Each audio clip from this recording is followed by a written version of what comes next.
everybody, we're going to get started. I don't know if that's on, but I didn't speak loud enough. So, welcome everybody to our final panel. We have some other events, but this is our final panel of our Democracy and the Informed Citizen series. And this is all part of a partnership with the Pennsylvania Humanities Council and Chester Made to talk a little bit more about issues in our community. And one of the things that we recognized that we needed to be discussing in the greater Carlisle area, thanks to our Heart and Soul project, was looking at this idea that some of our histories have been forgotten and sometimes intentionally left out of the wider narrative.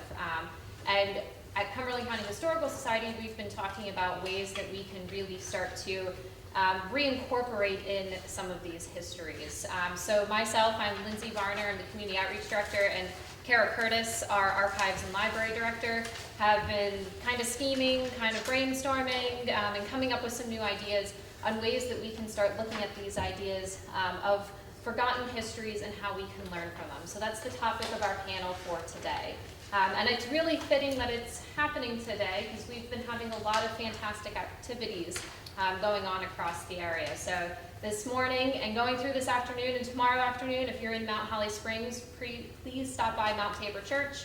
They're doing an archaeological dig out there, literally digging up some of the forgotten history, hence why I look like I came off the trail. I was digging this morning. So please pop out. It's a community archaeology project, and the master's degree student from IUP is there. He really doesn't want to do any work. He wants to see the community doing the work. I think it's a brilliant idea for a master's project to get everybody else to do the work for you. So there are so many stories that have been coming up across the county, and I'm looking forward today to hearing from our fantastic panelists and how we can learn from some of the forgotten stories in our community. So I'm going to hand it over to our moderator, Colonel Charles Allen. Good afternoon, I'm Chuck Allen. Welcome here on a beautiful Saturday afternoon in Carlisle, Pennsylvania. If you look at your program, you can see the bios that we have of our distinguished speakers that are here today. I think they represent a lot of diversity, not only in their background and their experience, but also in their insights, what they've researched over time. Our game plan for today is to spend about 5 minutes with each individual. They're going to give their opening comments, and then we'll break into a set of questions that I'll ask the panel overall, and allow the audience to ask questions for about an hour or so. We'll be done here well before 3 o'clock, I think, and I'll wrap up. So we can start from left to right. Charlie, you want to start off with us, please? Sure. I will take far less than 5 minutes. So we just start opening things off, because I think you all probably find your time better served with the discussion, I think, than hearing about me. But as the pamphlet says, I'm a reporter for the Patriot News and Penn Live, which is the digital brand of the PA Media Group. PA Media Group runs the Patriot News, which is the Harrisburg-based newspaper, and Penn Live. And I cover state government, public policy that comes out of state government, politics, and a little bit of, actually, a fair amount of general assignment stuff too, lumped on top of that. And so it makes for a very interesting work life. And I live in Carlisle with my wife, Beth, and I am a Carlisle native, so I'm interested in a lot of the forgotten stories that get unearthed around this area from time to time. I'll pass the baton to Ulysses. Good afternoon, everyone. My name is Ulysses Slaughter. I am coming here from the Philadelphia area today, and I want to thank Lindsay and Kara again for inviting me to come out. I partner with them through the Pennsylvania Humanities Council, and so I do work around a small city called Chester. I've been around Chester for about 27 years now. It's about 15 miles outside of Philadelphia. And I always say to people that I was born in Chicago and I was raised in Chester. And what I mean by that is that I think I discovered some of my best work around stories in Chester. I rediscovered myself in Chester. I rediscovered the importance of stories in Chester. And like Charles to my left, I would prefer to get into more of the conversation, and I can talk more about myself in the context of the conversation. Thank you. Hello, my name is Stephanie Gilardi. I am a professor of criminal justice at Shippensburg University, and I thank Kara and the Historical Society and everyone for inviting me here today, especially because the discussion is about the pillars of democracy, and I believe that a well-informed citizenry is one that's empowered to actually act for the betterment of everyone. Now, I'm sure people are wondering, how can a lawyer, such as myself, contribute to today's discussion? But rest assured, as a former criminal defense attorney, I have lots of experience with historical storytelling. Really, I wasn't there. I heard that quite a bit. But actually, it was my love for history that spurred me on to law school. Because the stories of the past, particularly around those people who were fighting for justice and equality in America, actually spurred me to act.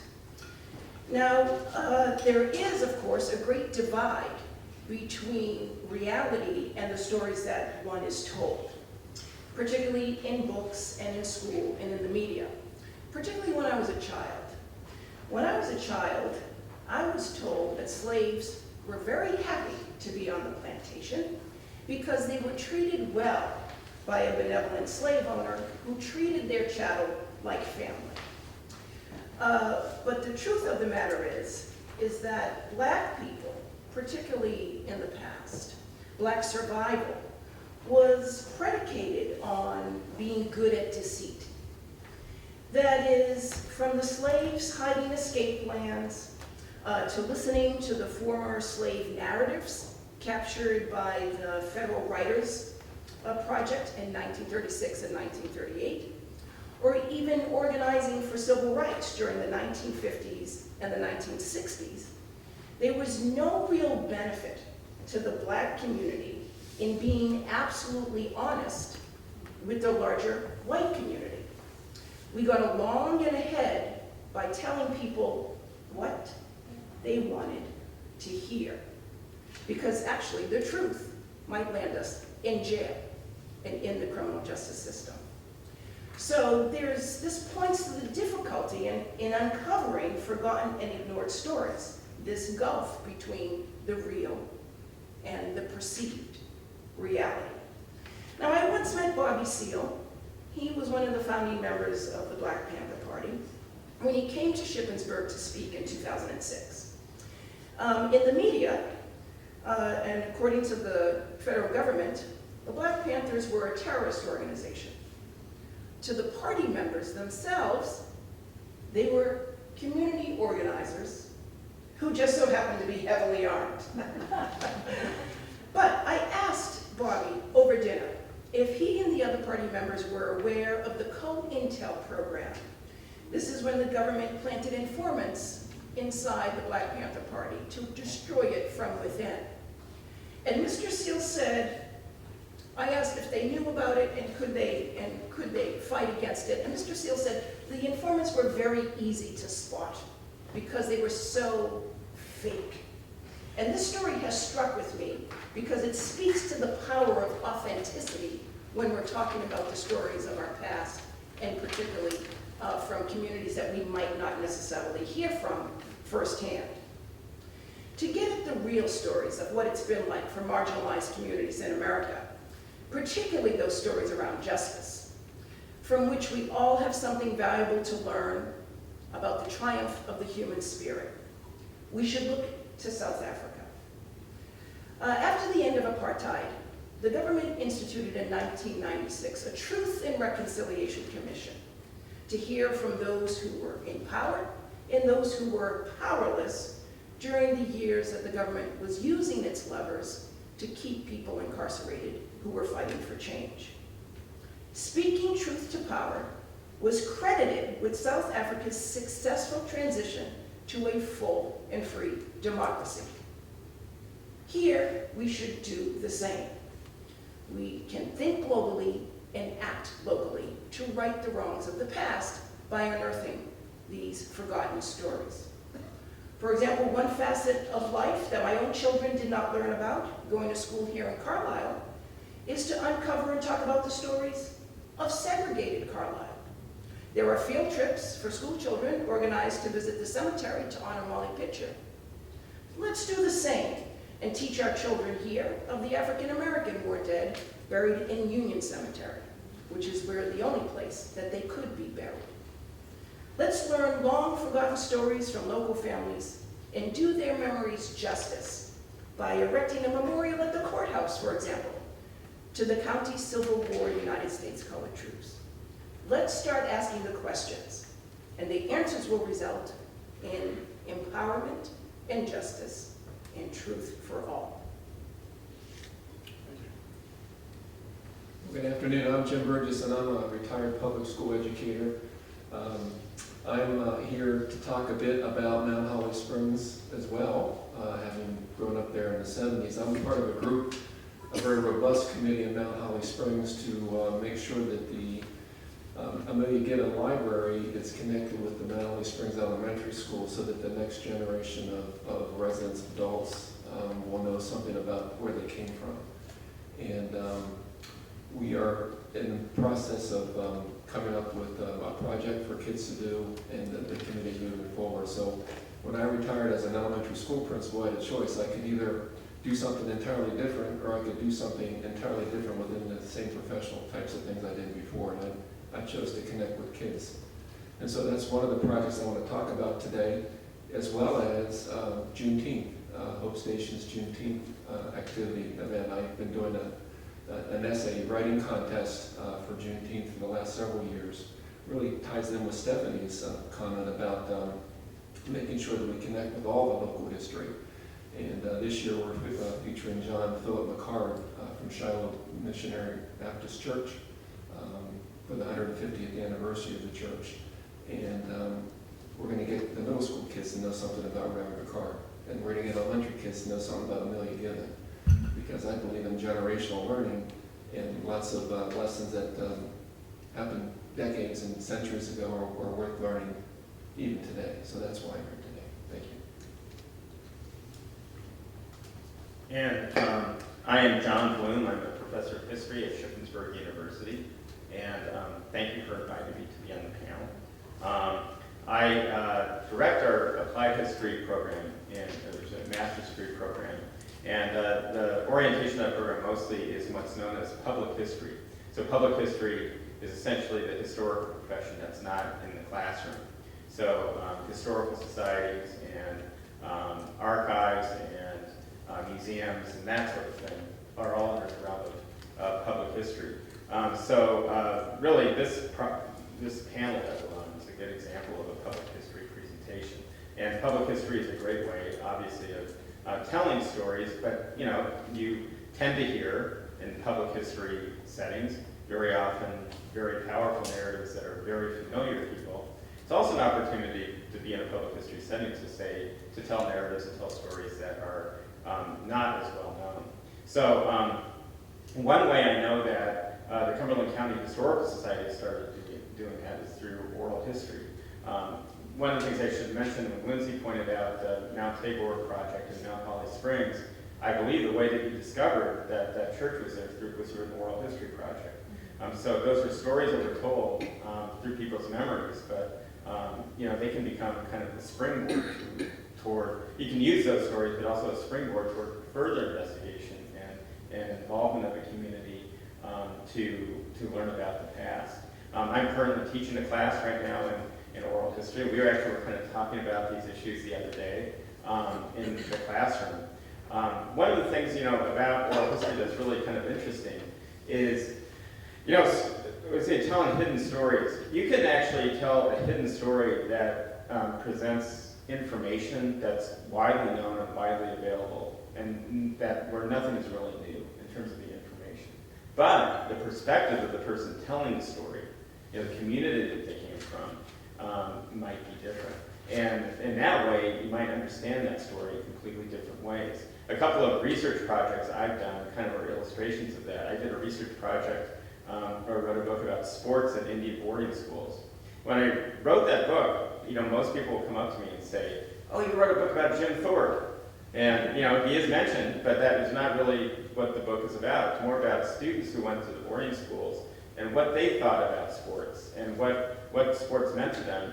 And really, when you get to to that story, it's really very often about the pain of the boarding schools, the pain of separation, the loneliness that they felt going away to these institutions, the pain of having their culture stripped away from them.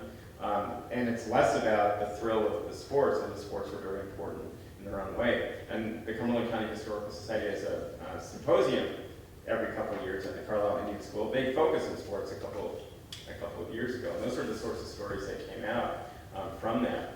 And oral histories were a way of taking these are piece of information that really they were widely available, but what a story is taking that information and putting it together into a narrative. And the way that people do that often depends on their perspective. Another project I worked on had to do with the history of migrant farm labor in central Pennsylvania. And that's an aspect of history here that, once again, you can go to the state archives and look through the Department of Agriculture files and labor and industry, and all the information is there. You can learn quite a bit very quickly about the history of migrant farm labor in this area. But I did oral history interviews with people who were migrant farm workers and who were members of, particularly a congregation here in Carlisle, the Shiloh Baptist Church. And I learned that the African American community in Carlisle really mobilized at that time to help out a group of, not just forgotten history, forgotten workers, people who were picking apples and doing that sort of thing. And I learned that the migrant farm labor community in the 1950s and 60s was probably about 50% African American, which is something a lot of people were kind of surprised to learn. Those are just a couple of examples of how doing oral history as part of public history can bring out hidden stories, hidden ways of putting those messages and stories together. Well, thank you. Listen to the panel. There's a lot of different ways you can go at this. My question would be first, how do you actually find those stories that interest you in the development? What is it about the stories that motivates you to dig deeper?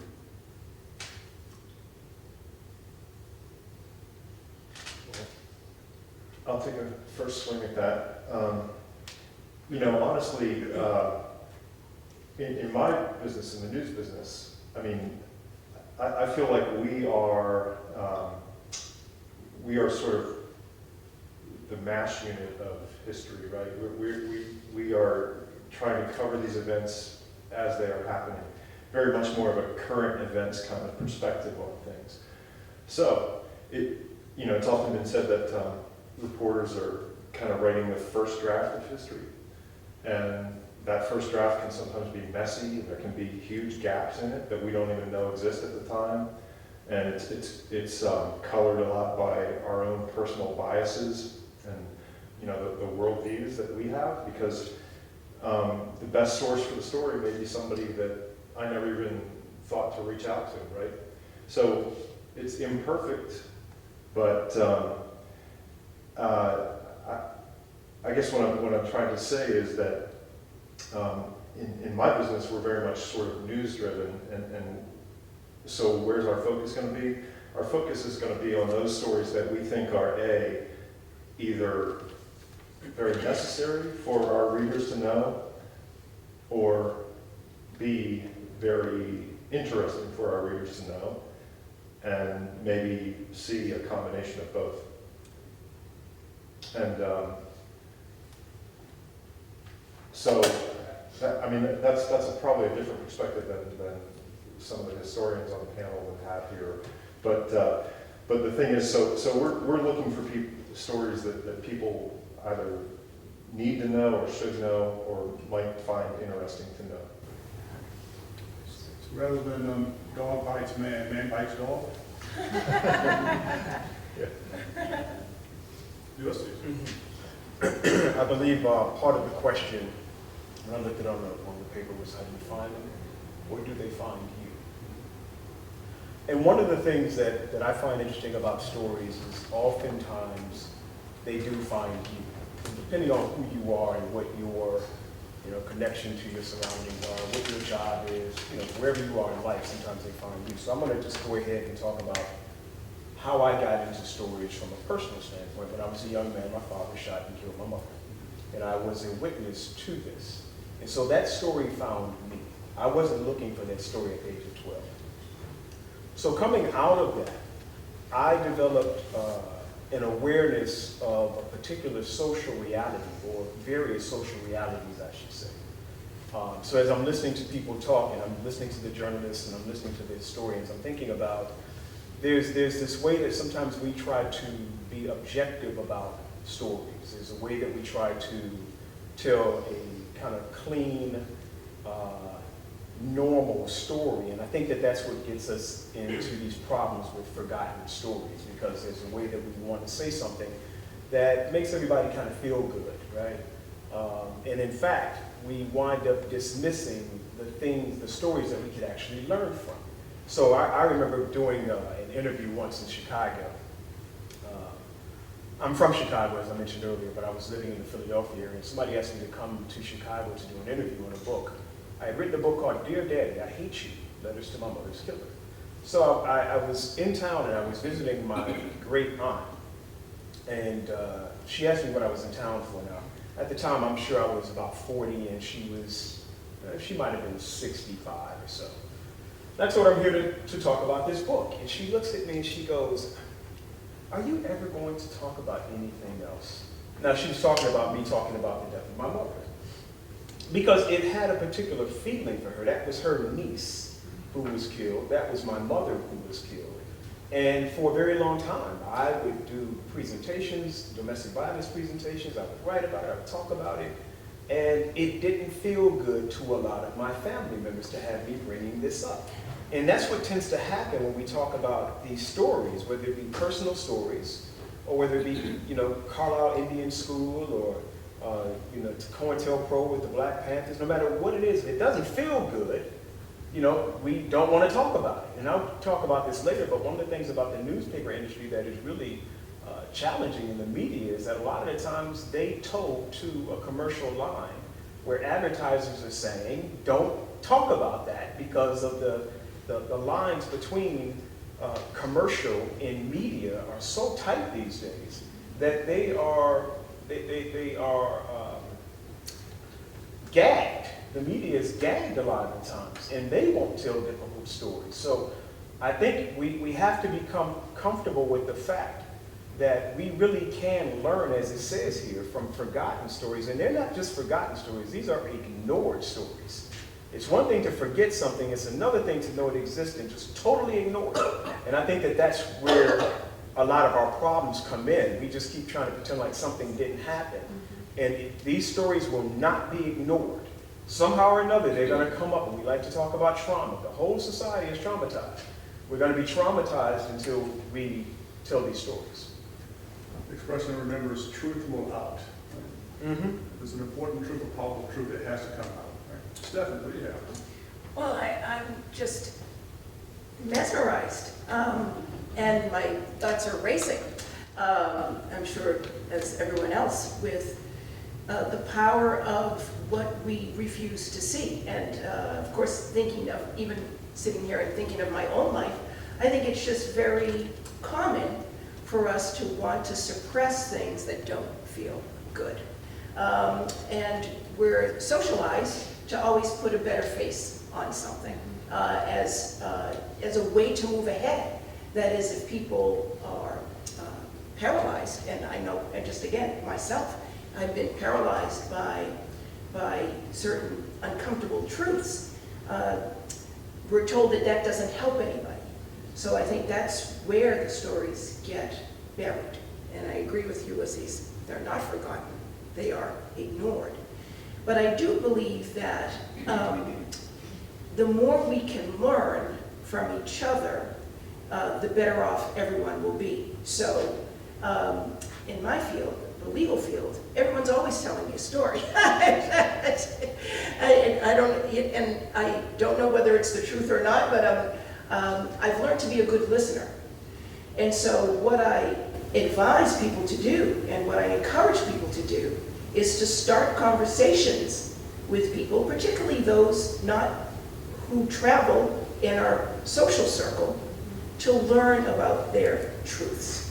And once you're able to be somewhat empathetic to other people's struggles, then I think we can grow. But the first step towards that is listening and incorporating and asking questions and then understanding.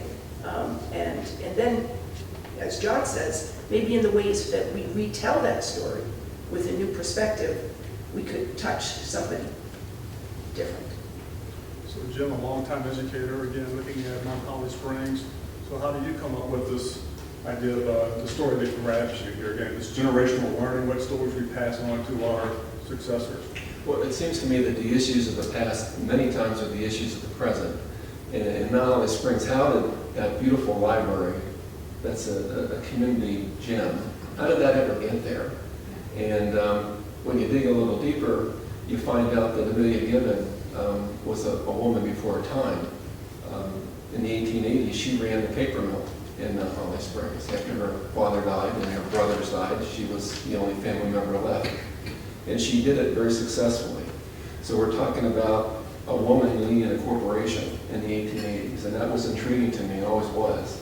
And then on top of that, when you have someone that just gave that library to the town, and you dig a little deeper to find out the reasons why, it really was because it was for her workers, as well as for the community, but mostly for her workers. And she wanted her workers to have access to information. And before the Gibbon Library opened, there was not free access to information. That was one of the first free libraries in Cumberland County for sure, and maybe even in the state. And so she built that library and provided that resource to her workers to get information to better themselves. And nobody knows that. Particularly the kids don't know that. The kids don't know the history. And so what I like to do is I like to connect the history, the issues of the past to the issues of the present. And we came up with some writing prompts where our fifth graders are going to write,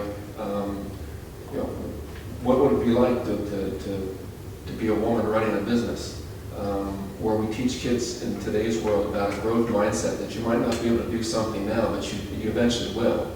And it had to be very difficult for Amelia Gibbon to run a business when nobody expected her to do that, but she did it successfully eventually. And that's a lesson kids need to hear, because you have to keep trying and you can find a way. You might not be able to do something yet, but you will eventually. And that's very appealing to me. I've heard, again, two personal stories, I think, from both Ulysses and Stephanie, and now as an educator in the community, you're looking at the social construct. So, John, you're next. Okay, well, I guess what I would say is, especially in the position of being a college professor and a researcher, that it's important to sometimes listen.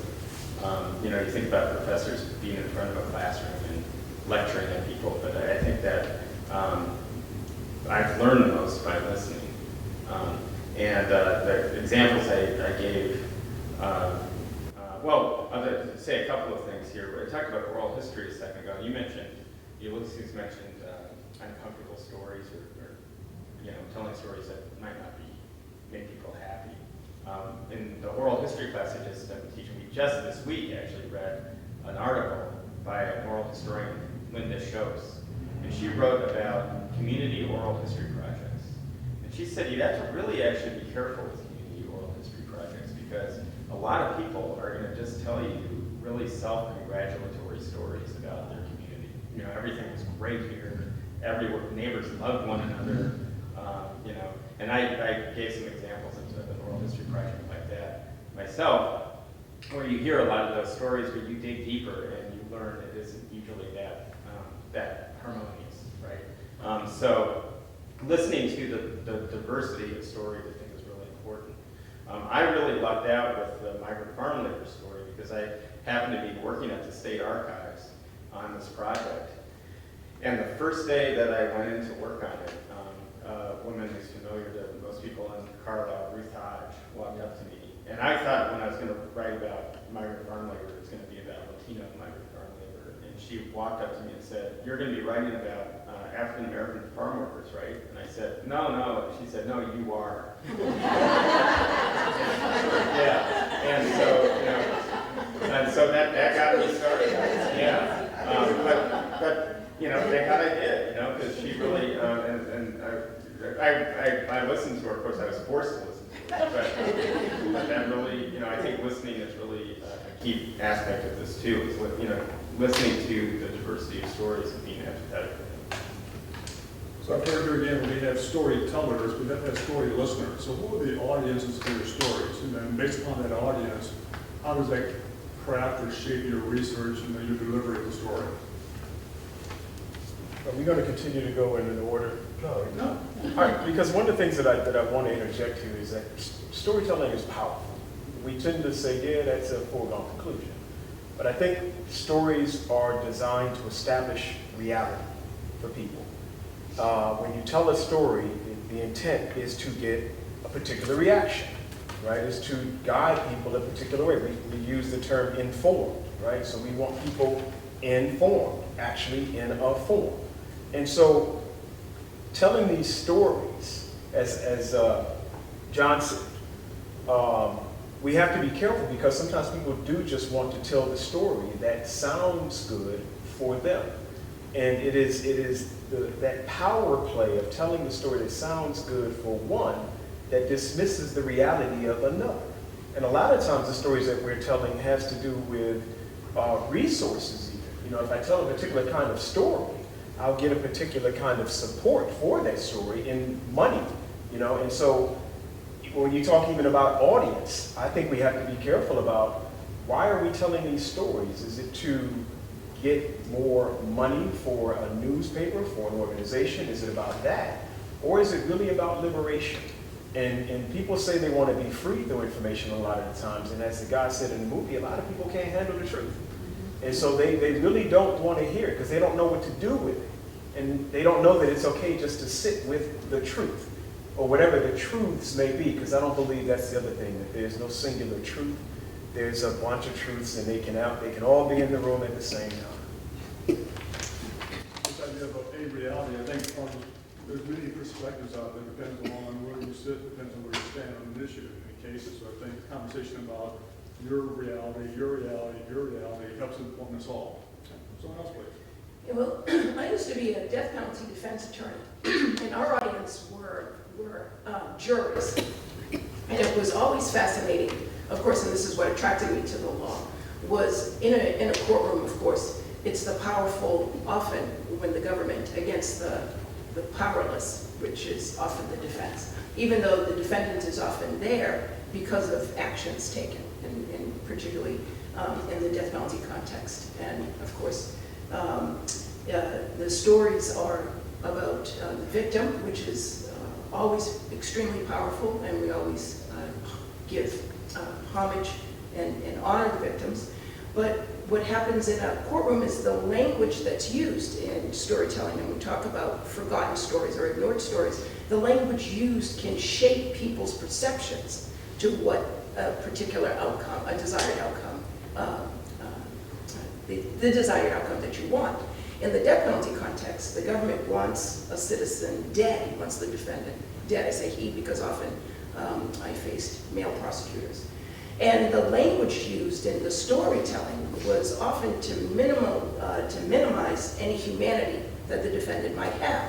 And this is through the language of calling the defendant an animal or a beast or a predator or something along those lines. Clearly language that could describe a particular criminal act. But in a courtroom setting, the audience is very receptive to hearing the stories of justice, but it's through a lens of how the lawyers want you to feel about a particular outcome that's most compelling. So I tell the story to you now because I often, now that I no longer practice, encourage people to always look through the filter through which they're hearing the information that the story is coming from. What, perhaps, and Charlie mentioned this too, what is the desired effect that the story is being told for? Why is the story being told in this particular way? Are they trying to lead you like a bull with the ring in the nose to something? The media wants you to buy more things. In the courtroom, you want a specific outcome. Like, what is it? Always try to be critical when you hear stories if somebody has an ulterior motive in the way that they tell it. Thank you. Someone else? Could I go to that question again?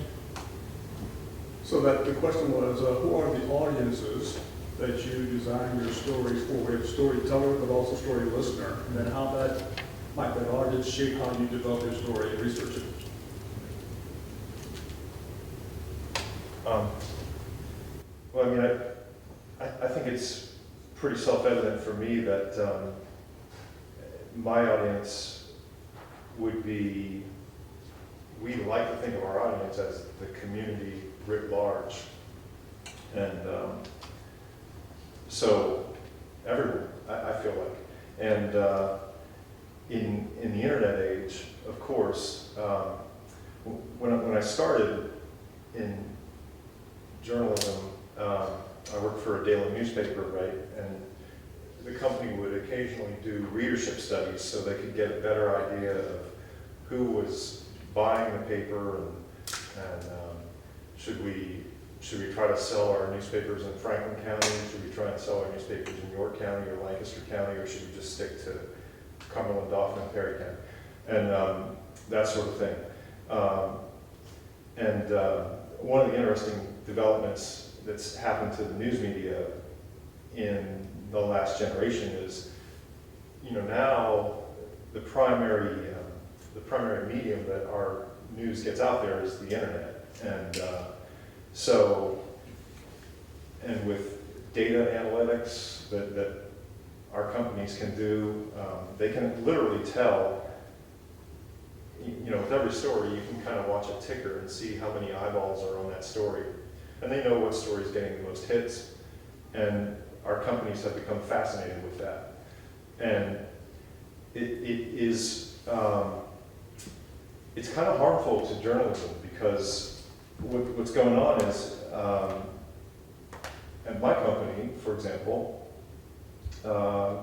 we've seen a shift away from covering the community that we're literally in. When's the last time that the Patriot Center reported to a borough council meeting in Carlisle or a school board meeting in Carlisle? Guess what? We don't do it anymore unless there's a really overarching issue, like I would venture, well, in the last few years, I think the only two issues that have really gotten consistent coverage from us in this town were maybe the passage of the Human Relations Ordinance and the consideration of the casino last spring. But sadly, we don't really look into the budget, the building of the budget, or any of the other issues that actually are important to people. But and so where do the resources go? Well, at my company, the thing that gets the biggest audience consistently is Penn State football. So if you look at our website, me and my colleagues joke with each other all the time about, well, we really should be called Penn State Live. And then the answer is, no, it's really Penn State Football Live. And because it's sort of like that. I mean, like, if you look at our website, probably like every third or fourth story has got something to do with Penn State football. And that's great for a Penn State fan, and it's great for our company because it gets big traffic to our site, which helps convince advertisers to advertise with us, which helps pay our salary. But we've really sacrificed all this municipal level of coverage, school districts, municipalities, and consequently, my fear is that people that live in these towns and cities and boroughs and townships don't really know as much about what's going on in their own community as they should. And I'm not saying that like we're the only people that can tell them that, or that we're some perfect messenger, but we were, local news was the way that people could get informed about what was going on at City Hall. And that is really shrinking, and that's troubling to me. Thank you. John? You know, one audience I could point out for that are historians about 50 years ago. You know, now we have a pretty good record. You know, we can go back and look at microfilm and indexes and see actually what was going on in the local level a lot better. So it's kind of interesting. I mean, it's almost like that's erasing the past right now, you know. Yeah. It's still there in minutes and things like that, but it's going to be a lot harder to put together. One thing I have to say about just the class I'm teaching right now and the work I do in oral history is that what's kind of interesting about that is it blurs the relationship between audience and, you know, in the case of oral history, narrator. Because, you know, the historian, you would think, is the one who is, you know, teaching other people. But in the case of oral history, the audience, you know, oral historians, they use the term narrator when they're referring to the person being interviewed. So it's almost like that person is teaching the historian. So, you know, sort of almost a little bit of a reversal there too. Well, can I just to close the loop, because I was telling you this from a perspective, but just to make sure that you understand where I was coming from on that. The point of that is that when I say that Penn State football drives traffic to our site, you know, we may get you know, 1 million page views for a story about Penn State's game with Ohio State. But a South Milton Township School Board meeting or a Carlisle Borough Council meeting may only get a few hundred page views, or maybe 1,000 or 2,000 page views. And so when you can get these digital printouts of what were our 40 most trafficked stories of the day. Well, of course the company's going to say, give us more of that, you know, the stuff that gets us hundreds of thousands of page views. So that's why our you know, the command decision at our newspapers has been, yeah, we're not really going to cover municipal stuff anymore. We'll cover state government because that, again, gets to that larger, there's a larger pool of people that might be interested in that, but the local stuff, not so much. So anyway, that's just to close that thought on that. Thank you, John. Can I just chime in for the work that I do? Very specifically, the audience for the work I do are kids, and a very strategic part of that population. That would be elementary kids and middle school kids. And so for the work that I do for the writing contest for Juneteenth at Hope Station is to really focus on Carlisle leaders who happen to be African American, because our kids don't know them, and they need to. And so I'm able to connect the institution with the public schools, with Hope Station, and middle school kids, and the district, Carlisle district, is very, very supportive of this project to really focus on the leadership that's there in the black community for all kids to know. And then the other part of what the benefit there is that when we have our kids come read their essays or winning essays, they come to Juneteenth, and for some that's the first time they've ever been at Hope Station. They don't even know what Hope Station is. And so they come and they read and they bring their families. And then there's an opportunity for a connection, maybe a conversation along the way after the kids or before the kids read, meeting somebody from that part of town, and from somebody from that part of town meeting them. There's an opportunity there to really bring the community together. And so my audience very specifically is kids. Thank you. We're already just been very patient here for the past 45 minutes, so I'd like to turn it over to you to ask questions, please. If you can stand up and tell us your name and then address it specifically to one of the speakers here, that would be helpful. Okay. We've got the first question. Yes, ma'am. I'm Christine Russell from Mechanicsburg area. One of the questions, when you were talking about your aunt, you know, saying to you, are you going to ever tell any other story? One of the things I've noticed with, sometimes the stories are a generational thing. Like my father and mother's generation, there were certain secrets that you just don't talk about and things like that. I would like to hear what your opinion is or what you think of that, you know. Yeah, I think that's very important because some people would say that this so-called generation talks too much. Everybody wants to be in a reality show. Everybody wants to do a selfie. Everybody wants to talk. And after a while it becomes, you can't trust as much, you can't trust people when they talk as much as people talk today. So while I understood the secret, you know, the family secret aspect of that back then, I also understood, because one of the things that always concerned me was if that was how my family was approaching things, and I know other families did too,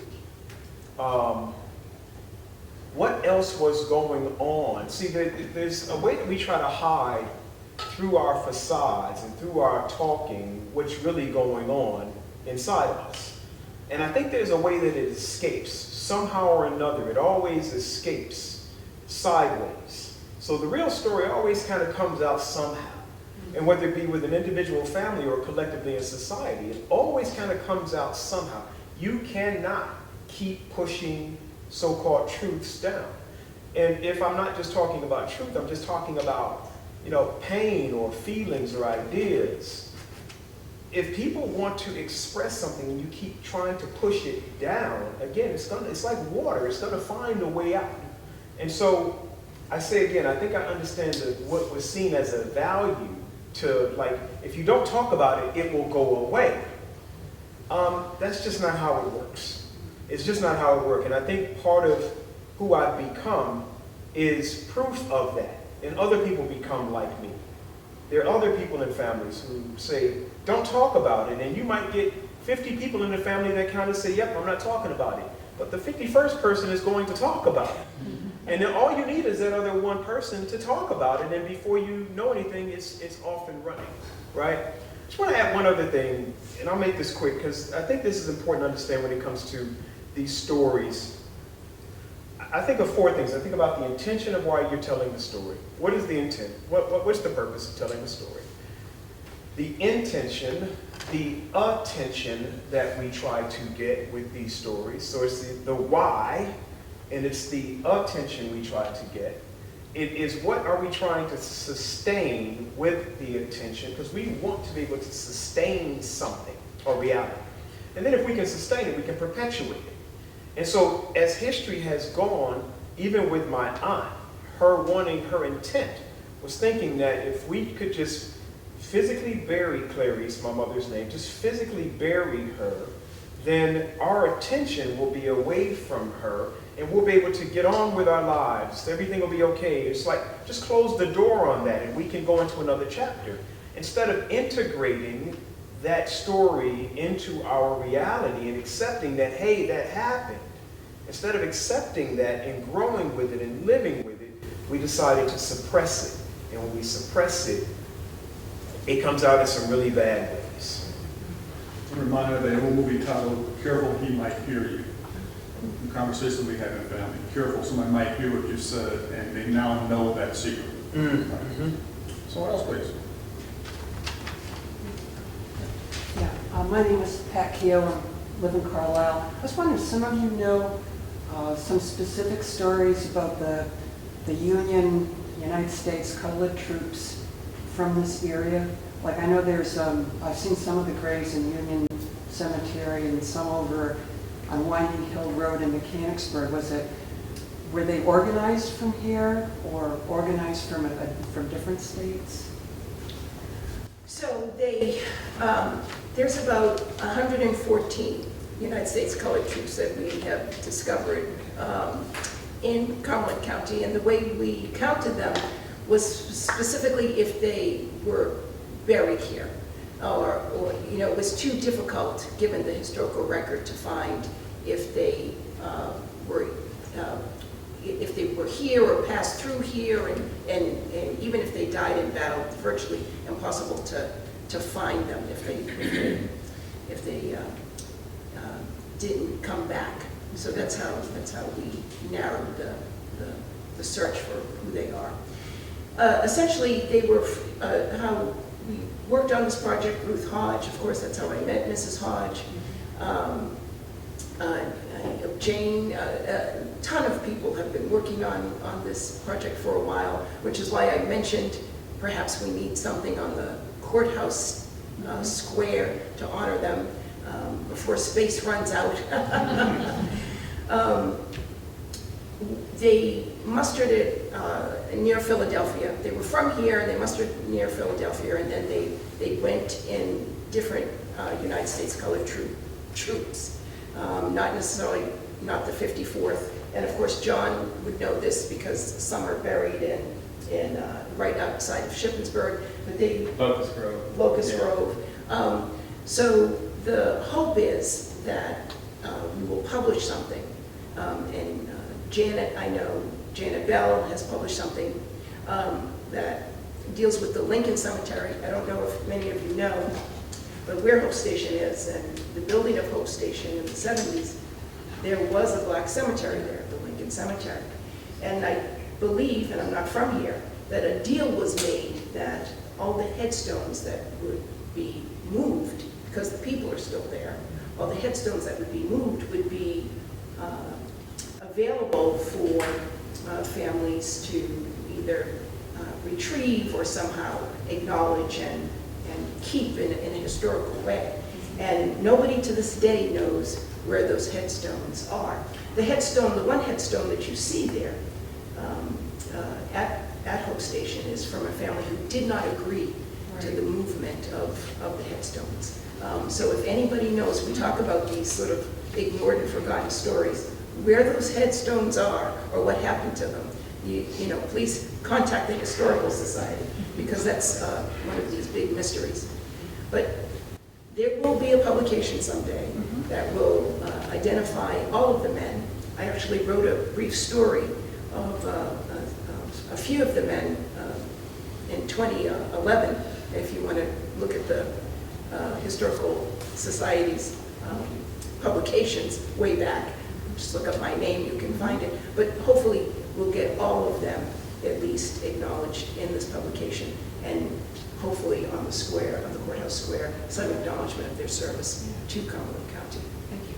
There was a short film project, Benedict is in college, I think back in November, and one of the students did a story about the cemetery and the need to identify where those headstones are and to properly memorialize the bodies that are still there. Again, the headstones are moved, but the remains are still in the ground.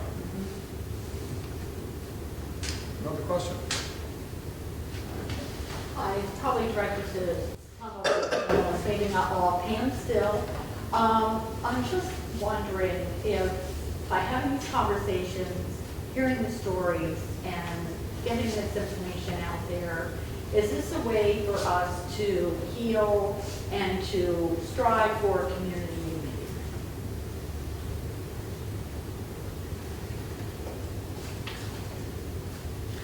Yes. As I mentioned, South Africa, they've been able to move forward in remarkable ways that you wouldn't have expected because of people's ability to come and tell their truth. And I think that's something that we have been afraid to do here in this country for a variety of reasons. If people want to, I think particularly being African American, people say, well, geez, why can't you just, you know, we're not, my ancestors may have been slave owners, but I'm not a slave owner, and I don't believe in slavery. Why do we have to keep talking about America's original sin? But you'll see the situation in society today that we're living is because, like Ulysses says, we haven't been able to talk about it fully and address it fully. And that you need both sides of the discussion to be there for that to happen. I think to establish unity, you have to have a common sense of purpose and identity of some sort. And if you don't understand the perspective of the other, there's a bunch of others that are around here, how can you appreciate their challenges? And I think for us, as leaders in the community, we really want to develop a sense of empathy. I may not feel what you feel directly, but I understand how that feels to you and why it's important. So if you're trying to find common purpose, common bounds, empathy is a big deal. And that can only come through conversations to be informed, as Ulysses has also said. But yet be willing to listen to the other perspective. And then I think sometimes we come to a point where we want to win our argument, our way has to be right. That's not already possible in this world. There are many different realities we have to come to consensus on in terms of what's a kind of common picture that we can live with to move forward. I think one more last question, and we'll be, I just want to add one thing to that, because when we use the term heal, a lot of the times it assumes we're going to get back to normal. And healing is actually an opportunity to exceed where we were. It's not about getting back to the status quo. It's not like, okay, we're going to have this difficult conversation and things will get back to normal. No, they're not going to get back to normal. And I think most people probably know it's not going to get back to normal, which is part of the challenge. But I think people can be inspired and hopeful that you will exceed where you were before. The chances of you being better than you were before are far greater in this transformation, in this mutually beneficial transformation. It's not like you can go back to the way things were. You don't even want to, because that's what brought you to the table to begin with. You don't like the way things are. So let's come into a conversation. Let's close the door and decide we're not going anywhere until we have this conversation. These are the rules. Everybody's going to get mad. There's going to be some crying going on. All right, great. Close the doors, lock them up. We're here until it's done. And when it's done authentically and deeply, things will never be the same. And I think that it's usually for the better. so part of this conversation sometimes get back to the fundamentals and to the basics, but then we realize here again, what we're trying to do is create a new normal. We want to have a better peace and a better circumstance. And it won't be right, it won't be perfect, but we want to move forward and make it better. And that's something we all have to invest in. Any closing comments from the panel members before I wrap it up? Yes.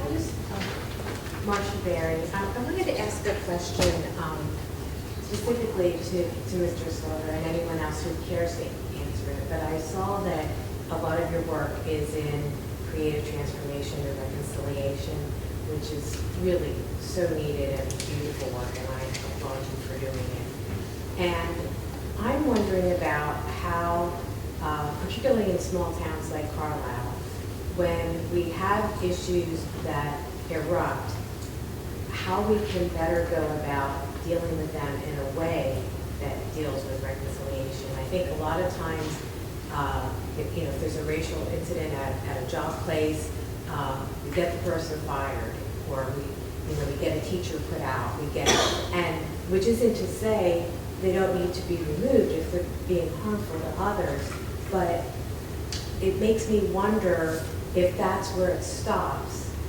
if we're not sort of radicalizing people who are already, very ignorant in their way of thinking, and how we could use education and reconciliation methods to make a difference when those kind of things happen. One of the things that I talk about a lot is what I refer to as preemptive reconciliation. There's a way that I think we can start governing ourselves and our communities so that we don't have to wait for something to happen, because you can be guaranteed something's going to happen. At some point, something's going to happen, and if we could develop some processes, some conversations of like getting together on a regular basis, the same way our children get up and go to school every day, we should be getting up and working together, spending time together, talking about what our values are. Because I look at this and I think this is really a values conversation. We're talking about forgotten stories. It's a values conversation. Some people think some things are important, other people think they're not important. So we can look at what we share mutually, what is the mutual values that we share, and can we talk about those? Because if we can talk about those mutual values that we share, then we can talk about our behavior. When we show that we got mutual values, we can talk about behavior. And so we have to stop waiting. There are always possibilities for something to go wrong, and I just always think, don't we know better? I mean, it's the same thing today as it was yesterday. We should know better. But the fact of the matter is we get lazy. We get complacent. We want to wait till something happens. We got to put things to do. People don't have time for meetings. I hear this everywhere I go. Nobody wants to come and sit and talk about this stuff. So I think that if we could institute, we were talking about the truth and reconciliation, and in one of my lifetimes, I used to do pre-reconciliation stuff. So there's these conversations where it's like you're practicing. I always tell people you can't simulate reconciliation when it really comes down to it, because when things go wrong, it's in real time. But you can practice difficult conversations. There are a lot of people doing this. So that would be my suggestion. Start with a small group of people, learn how to practice difficult conversations. We're having a difficult conversation right now in Philadelphia. I'm working with some people, including my fiancée, Pauline. If anybody is familiar with the MOVE bombings of 1985. I had the privilege of sitting down with Mayor Wilson Good. I talk to him every week now, and members of the MOVE family. When I first brought them together, they did not want to talk. They didn't want to have anything to do with one another, but they kept coming to the table. And what people will eventually see, I hope, will be amazing, because we're talking about a guy who's blamed for dropping a bomb and killing 11 people, 5 children. Never did they think they'd be sitting in a room with the family, but it can happen. And I don't like to do comparative pain, but I always think that if people are willing to risk their comfort for a higher level of better, as you said, then amazing things can happen. We just have to stop waiting and acting as if nothing good can happen, so why try? That can't be the way we approach this stuff. We have to be more proactive. Thank you. So I'm a simple old colonel, and to wrap up, I'm going to use something called the 5 W's. To kind of talk about what we've seen today. The first W will be who. Across the table here, you've got 5 storytellers that convey their truths in a credible fashion to folks like you who are audiences. The audiences are very specific in terms of either citizens, people who care, family members, and children. There's a question of what they're conveying. We're going beyond the basic facts and events to try to provide more context. What is it of import that we should be concerned about in these conversations? The idea that it could be globally or someplace else, but all problems like politics is local. And so the difference you can make by who you talk to and what you're talking about can be done locally. The idea of thinking globally, but acting locally is a key thing. It begins with you. And then also the idea of when. Is it something in the past that we would like to forget, but it's something in the past that informs where we are today? How we got here is always important. And then the choices we make for the future should be informed by the past. So there's some choices we have to be able to make to understand the stories that are in place. And the last one here is why. The idea of why we tell these stories is about personal gain or motivation for our own self-interest, was about larger context for our communities. We're looking at really the impact it may have on issues that are either social, economic, justice issues, or just the betterment of mankind or humankind in the process. And I have an expression my students at their college party don't like to hear too often. I said that learning only happens when your behavior changes. We can give you all kinds of facts, give you the data and information, but if it changes how you think about circumstances, situations, and you don't change your behavior for the better, then those lessons will be forgotten and ignored over time. So I want to thank you for being here. I'd like to give our panelists a hand here. They're great.